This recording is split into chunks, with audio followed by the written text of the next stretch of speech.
Now to the security, safety, even suspensions that happened at Columbia University. Classes are taking place remotely today as part of increased safety measures after those anti-Israel protests on campus. Police say at least 100 people have been arrested so far.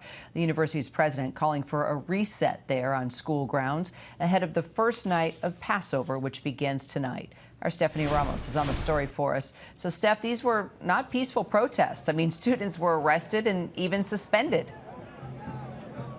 That's right, Kira. And I'm outside Columbia University right now. You can see there are demonstrators here, pro-Palestinian demonstrators, pro-Israel demonstrators. The friction is worsening here at the school. There are a lot of shouting matches. There is some conflict. The NYPD is standing ready to interact if they need to. We know that they're across the street right now.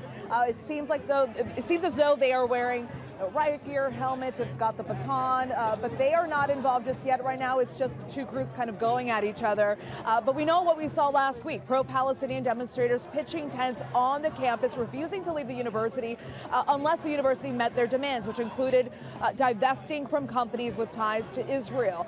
The school called the police. As you mentioned, at least 100 people were arrested, but that did not deter other groups. We know that pro-Palestinian demonstrators not affiliated with the university also joined some protests over the weekend, Kira.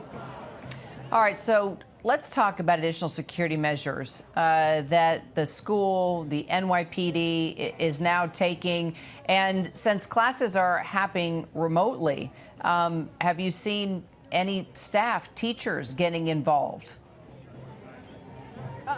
Not that I know of, and if they are, it's hard to tell if they are staff, if they are teachers, professors. We know that there are a lot of different groups kind of joining in these demonstrations.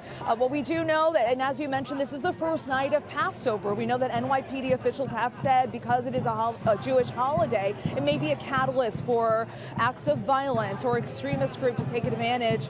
So they are keeping a close eye on that. But this university has said that they don't want to so much involve the police. They want to step up and double up on the campus public safety officers that they have before calling the police again, which is what they did last week, and has not deterred groups from coming back to the campus to protest. Kira.